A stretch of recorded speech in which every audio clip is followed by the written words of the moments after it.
여러분 이제 한자 성어 중에 혹시 좋아하는 것 있으신가요? 한자 성어 이렇게 보면 제가 어렸을 때는 굉장히 많은 이 한자 성어가 하나 딱 있었는데 이게 여기가 돼 있고 저기가 돼 있고 해서 머리에 딱 뇌리 박혀 있는 한자 성어가 하나 있습니다. 한번 보시죠. 어려운 내용이 아니니까 뭐예요? 가화만사성이라. 뭐예요? 가정이 화목하면 만 가지 모든 일이 다 이루어진다 하는 거죠. 그래서 가정이 화목한 것, 이것이 얼마나 중요한가 하는 것을 가르쳐 주는 그런 한자 성어인데, 참 우리의 가정이 늘 화목해서 또 기도하는 대로 모든 것들 만 가지 일들이 아름답게 이루어지는 그런 축복의 설날, 그런 명절이 되기를 다시 한번 축원합니다. 아멘. 그런데 이 가화만사성 같은, 참 가정이 화목하면 만 가지 모든 일이 다 이루어지는 일이 오늘 말씀 속에 들어 있습니다. 그래서 오늘 이 본문 말씀을 준비했는데 시편 128편 말씀 보면 정말 화목한 가정, 행복하고 복 있는 가정의 이 비결이 무엇인가 하는 것을 우리에게 가르쳐 주고 있죠. 특별히 이번 설날은 우리가 특별한 이 설날을 맞게 되죠. 5인 이상 모임 금지하니까 시골에도 못 가고 부모님도 못 뵙고 또 성묘도 못 가고 못하는 건 많이 있지만 그 가운데 할 수 있는 것은 뭐냐? 이 3일 동안 가족들끼리 똘똘 뭉쳐서 지날 수 있는 유일한 기회다고 하는 거예요. 5인 이상 못 모이게 하니까 뭐 아들, 딸들, 친구들도 만나기도 어려울 것이고 가족들과 어쨌든 목금 또 3일 동안 그냥 같이 지나야 되는 거예요. 이 코로나가 모든 것들을 굉장히 많이 바꿔놨지 않습니까?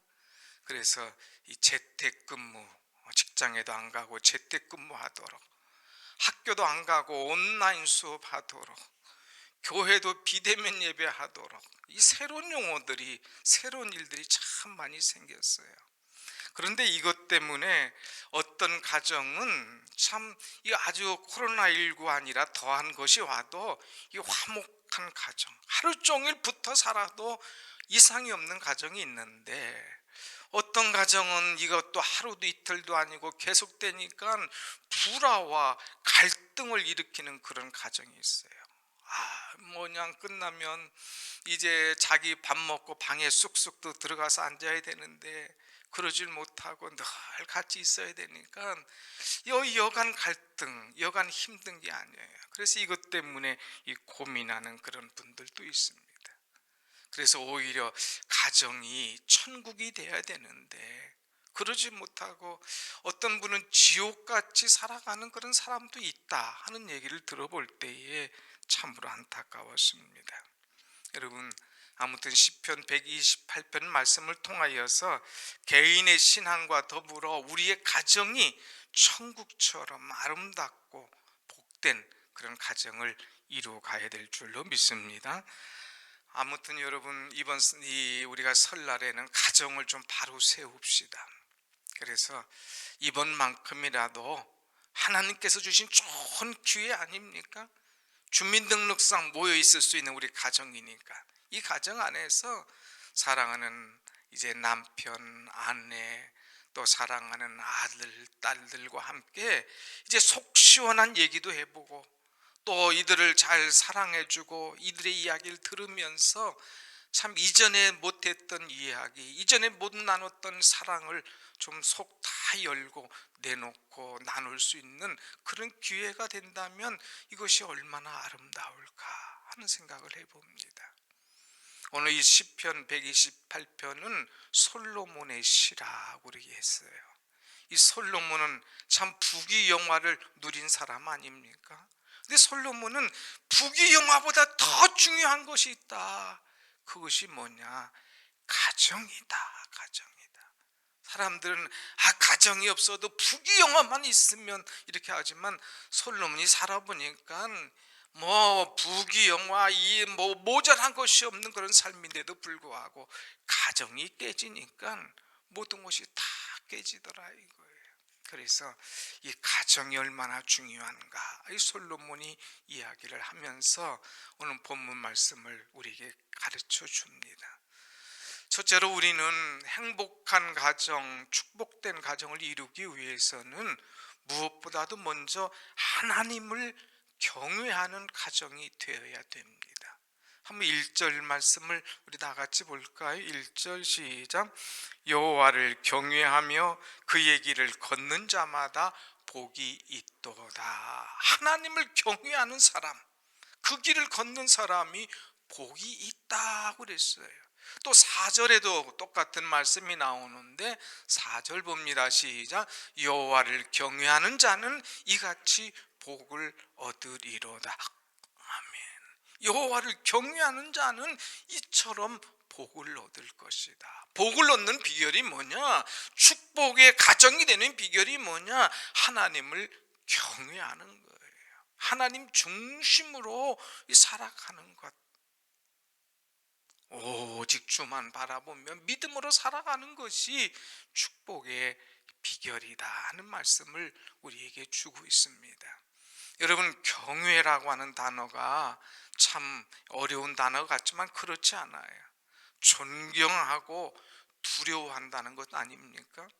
우리는 하나님을 두려운 존재로만 알고 있어요. 내가 이거 안 하면 하나님께 매맞고 하나님께서는 치시고 하나님께서 나를 힘들게 만들 거야 하면서 두려운 하나님으로 생각하지만 하나님은 그 앞에서 우리가 존경해야 될 그런 분입니다. 하나님을 존경하고 하나님을 가장 경외하면 이것이 최고의 은혜요 최고의 복임을 우리에게 알려주고 있죠. 제가 이렇게 쭉 공부하면서 보니까 이 구약 시대의 이 서기관에 대해서 공부하면서 이 경외라고 하는 단어를 다시 한번 생각하게 됩니다. 이 구약 시대에는 인쇄술이 발달하지 못했어요.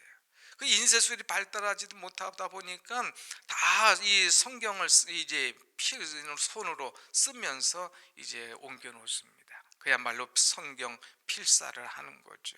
그런데 이들이 성경을 쓰다가 여호와라고 하는 단어가 나오면 딱 성경 쓰는 걸 스톱 멈춘다는 거예요. 그리고 나와서 몸을 씻는다고 그럽니다. 몸을 깨끗하게 씻고 그리고 여호와를 쓰는 거예요.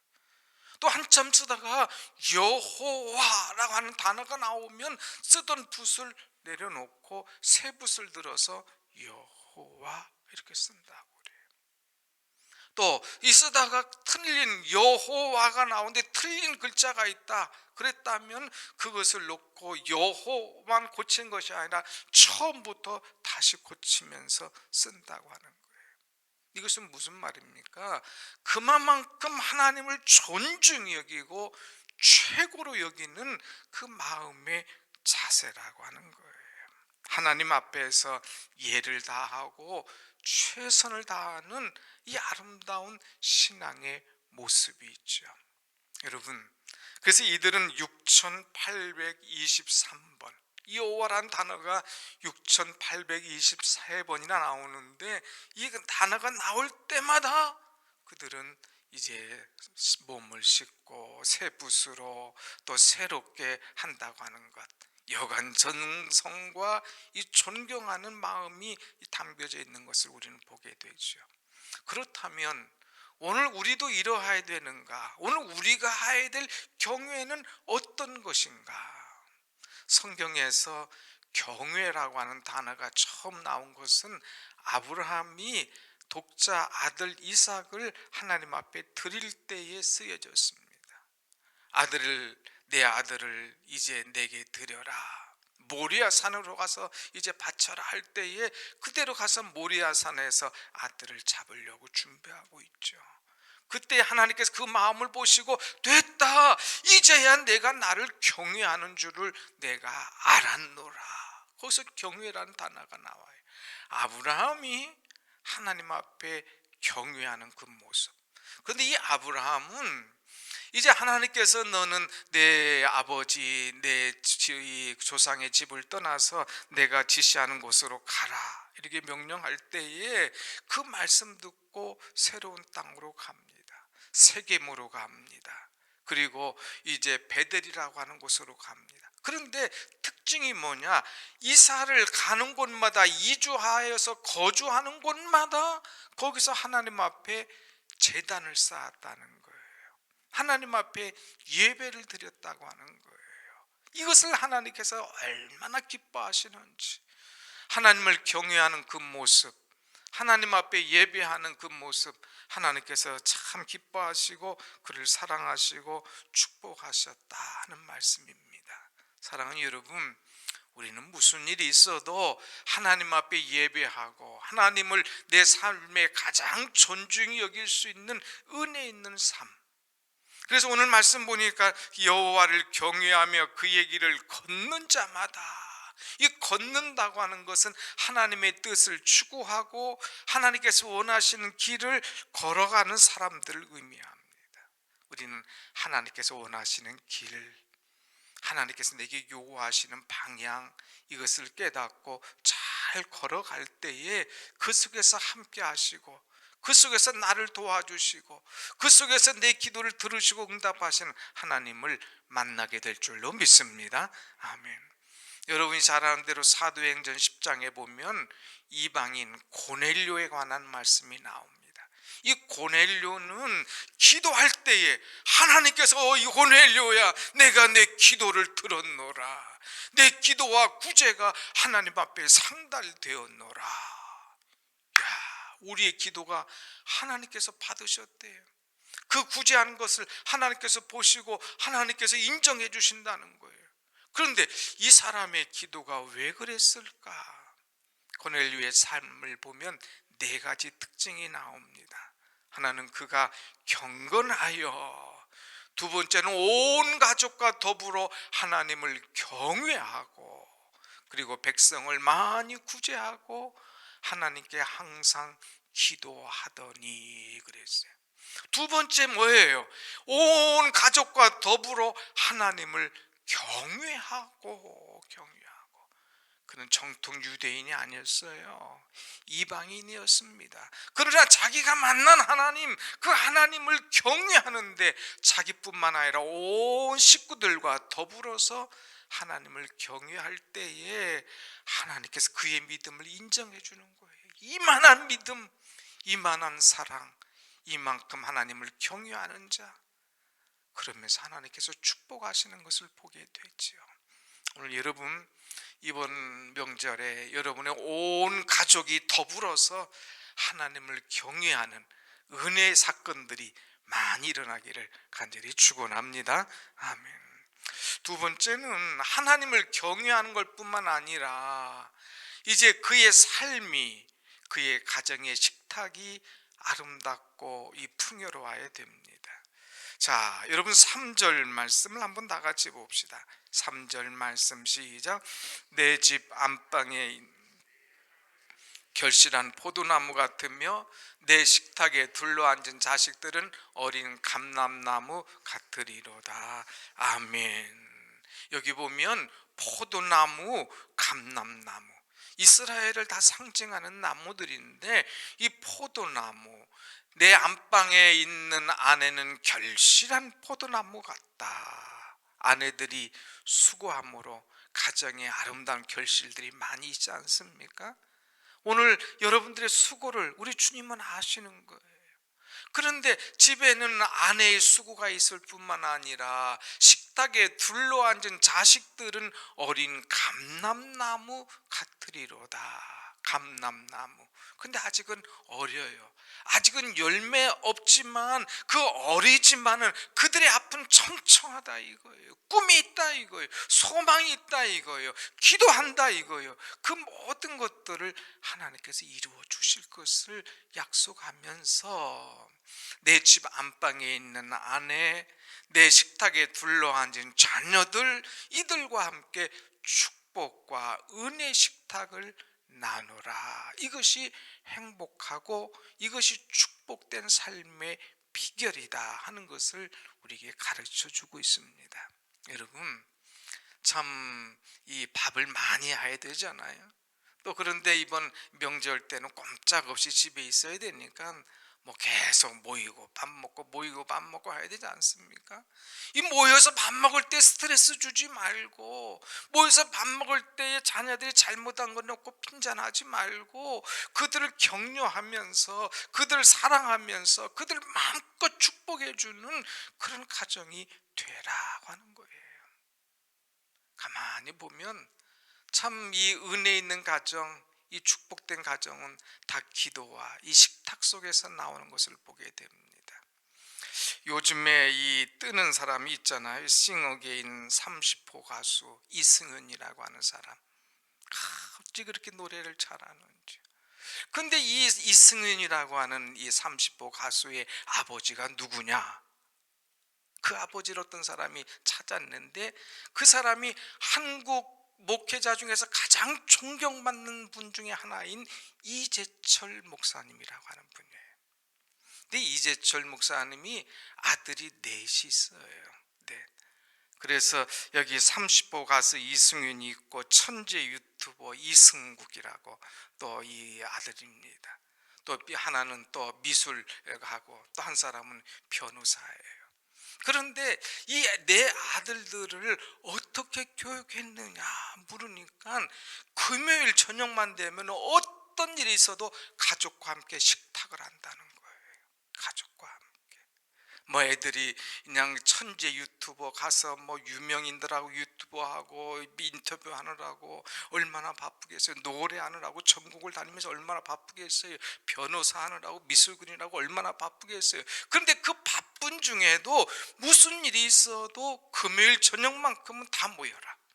그래서 가족들이 다 모인다는 거예요. 금요일은 뭐예요? 불타는 금요일. 그래서 그날만큼은 모든 거 이제 내일 직장 안 나가니까 편하게 마음껏 불태우자 하는 그런 이야기들을 우리가 하는데, 이 가정은 불금의 그야말로 성령으로 불태우는, 은혜로 불태우는 그런 이 불금을 보낸다는 거예요. 그래서 가족들이 금요일 저녁마다 모여서 기도한다는 거예요. 하나님의 말씀에 너희들이 어긋난 생활하고 있지 않는가? 인기가 있다고, 영예가 있다고, 돈이 있다고 하나님을 떠나 살지는 않는가? 한번 너희 자신을 돌아보라고.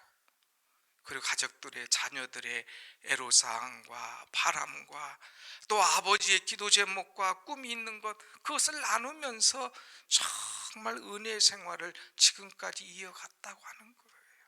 아하, 이 가정은 금요일마다 그 바쁜 중에도 모여서 예배하기 때문에, 가정이 식탁이 있기 때문에, 함께 교제가 있기 때문에 아름다운 가정, 행복한 가정을 이룰 수 있지 않았나 하는 것이죠. 오늘 여러분, 이번 명절에 사랑하는 가족들과 함께 이렇게 행복하고 축복된 그런 명절, 그런 식탁을 만드시기를 간절히 축원합니다. 아멘. 아내도 시장 보고, 또 남편이 돕고, 자녀들도 함께 하면서 같이 수고하고 같이 아름다운 열매를 먹으면서 대화하는 거예요. 어떤 가정은 대화가 없어. 대화. 아버지와 아들과 안녕하세요 하면 그냥 끝나는 거예요. 그건 다른 이웃과도 할 수 있는 거죠. 대화가 없는 거예요. 깊이 대화하면서 마음을 열면서 내 속에 있는 고민과 이 참 부담스러운 것들을 내놓으면서 정말 가족들에게 솔직하고 손을 잡고 기도한다면 그 가정은 얼마나 행복하고, 거기서 회복되고 거기서 치유되면서 정말 아름다운 가정을 이룰 수 있지 않겠나. 오늘 여러분, 오늘 식탁에 둘러앉은 자녀들, 어린 감람나무 같지만 꿈과 소망이 있는 자녀들을 키워주고, 또 결실 있는 아내의 수고에 대해서 감사하면서 은혜와 축복의 명절을 맞이하시기를 축원합니다. 아멘. 마지막 보면 이제 뭐가 있느냐, 이 행복하고 축복된 가정을 이루기 위해서는 하나님께서 주신 은혜를 볼 수 있는 사람이 되어야 돼요. 5절에 뭐라고 그랬어요? 5절 여호와께서 시온에서 내게 복을 주실지어다. 너는 평생에 예루살렘의 번영을 보며. 여기서 시온이라고 하는 것은 바로 예루살렘을 의미합니다. 예루살렘에는 성전이 있어요. 이 복은 하나님의 성전으로부터 흘러내려온다고 하는 거예요. 그러니까 내 평생에 하나님의 전을 통하여 흘러내려 주시는 그 복을 너는 받아라 이거예요. 그거 누리고 살아라 이거예요. 그 은혜를 얻으면서 살아라 이거예요. 오늘 하나님 앞에 예배하는 여러분들에게 예루살렘 성전을 통하여 주시는 이 번영의 복이 넘쳐나기를 간절히 축원합니다. 아멘. 우리는 번영해야 돼요. 자꾸 번성하고 자꾸 자라고 아름다운 열매를 맺을 수 있는 그런 가정이 되는 것. 마지막으로 어떤 말씀이 있습니까? 6절에 보면 6절 같이 봅시다. 시작. 내 자식의 자식을 볼지어다. 이스라엘에게 평강이 있을지어다. 아멘. 하나님의 길을 걸어가는 사람들은 가정이 든든하게 서도록 기도해야 되는 거예요. 특별히 하나님의 나라가 우리 가정에 임하도록, 하나님의 나라가 임하는 그 가정은 평강이 있는 거예요. 불안과 염려와 고민과 이런 것이 떠나고 평강과 안정과 하나님께 주시는 소망이 생겨지는 거예요. 여러분, 가정이 뭐 내가 원하는 대로 다 됐다고 그것만이 행복인 줄 압니까? 내가 원하지 않았다 할지라도, 아니 내가 상상하지도 못할 문제가 있음에도 불구하고 그것을 끌어안고 같이 기도하고 문제를 해결해 나가는 그것이 가정 아닙니까? 그 가정 안에서 자녀들은 참 행복과 정말 우리 부모가 나를 사랑하는구나 하는 것을 알게 되는 거예요. 여러분 가정에 어려운 자녀가 있다고 한번 생각해 봅시다. 그 자녀의 아픔을, 그 고통을 평생 안고 어떻게 살아가겠습니까? 여러분 한번 이 그림을 한번 보십시다. 이 그림을 한번 볼 터인데, 이 그림 보면 이 릭이라고 하는 그런 아들이 있는데, 이 아들이 어려서 잘못 태어나면서 이 태어날 때 문제가 생겨가지고 뇌성마비가 됐어요. 뇌성마비. 그러니까 뇌성마비, 늘 고개를 이렇게 하고 말도 조금 하는 게 좀 어눌을 하지요. 그런데 어려서부터 이제 컴퓨터를 배워가지고 컴퓨터를 통해서 자기의 뜻을 이제 아버지에게, 엄마에게 전달을 합니다. 그런데 한 번은 아버지에게 뜻을 얘기했어요. 아빠, 나 자선 이웃 달리기에 참가하고 싶어요. 아버지, 나를 이 휠체어를 밀어주고 좀 가실 수가 있겠어요? 한번 다시 볼까요? 저기 앞에 릭이 있고 뒤에 있는 분이 아버지예요. 근데 그때 아버지 나이가 40대, 한 번도 장거리를 뛰어본 적이 없는 사람이에요. 그래서 아들의 말을 듣고 고민하기 시작하는 거예요. 나는 장거리 뛰어본 적이 없는데 또 이 내 아들이 휠체어를 밀고 그걸 어떻게 다 가느냐, 이 고민되는 거예요. 그러다가 아들이 원하면 내가 나가야지, 아들이 원하면 내가 달려야지, 그러면서 그때부터 마라톤 달리기를 연습하는 거예요. 어느 정도 체력이 붙을 때 휠체어를 밀면서 달리기 시작합니다. 그러다가 보스턴 마라톤 대회에, 그 유명한 보스턴 마라톤 대회에 참석을 해요. 그래서 아들을 밀고 달리기 시작합니다. 1등은 못했지만 완주하는 거예요. 이때부터 아들과 함께 자선 달리기 대회에 있다 하면 가는 거예요. 그래서 때로는 3중 경기에도 참석을 합니다. 3중 경기 하면 어떤 거냐, 이제 그 마라톤, 저렇게 좀 끝까지 달리는 마라톤 있고, 그 다음에 수영 있고, 그 다음에 자전거 타고 그러는데, 뭐 저거야 밀고 가면 되니까. 수영은 어떻게 하느냐, 고무보트 위에다가 아들을 딱 올려놓고 아버지가 그냥 헤엄치면서 밀고 가는 거예요. 40살 때까지 자기는 수영을 못했다는 거예요. 근데 이 아들 때문에 수영을 배운 거예요. 그래서 수영하면서 이제 이 아들을 밀고 갑니다. 그리고 물 건너서 또 자전거 태워가지고 또 막 구르며 갑니다. 밀고 수영하고 태우고 가면서 삼중 경기 촬영하며 하는 거예요. 그래서 상금도 많이 받고 그것을 가지고 자선 이웃 돕기도 많이 했다고 하는 거예요. 그래서 그 아들을 저 어려운 가운데서 대학을 졸업하고 또 그 대학에 취업까지 해서 일하게 되었다고 하는 이야기. 근데 아들이 한마디 참 가슴이 닿아요. 뭐라고 말했느냐? 아버지와 아들이 대화하는데 아버지가 없었다면 나는 할 수 없었을 거예요. 아버지가 없었다면 저는 이 많은 상금도 이 많은 영예도 나는 얻을 수가 없었을 거예요. 그럴 때 아버지가 뭐라고 하는지 압니까? 아들아, 내가 없었다면 나는 이런 일 하지도 않았단다. 내가 없었다면 나는 이런 일 하지도 않았어. 야, 이 부자지간에 얼마나 멋진 대화입니까? 아버지가 없었다면 전 할 수 없었을 거예요. 야, 이 녀석아, 내가 없었다면 나 이런 거 하지도 않았어. 아버지와 아들의 끈끈한 사랑, 그 가정에 얼마나 평강이 넘쳤겠습니까?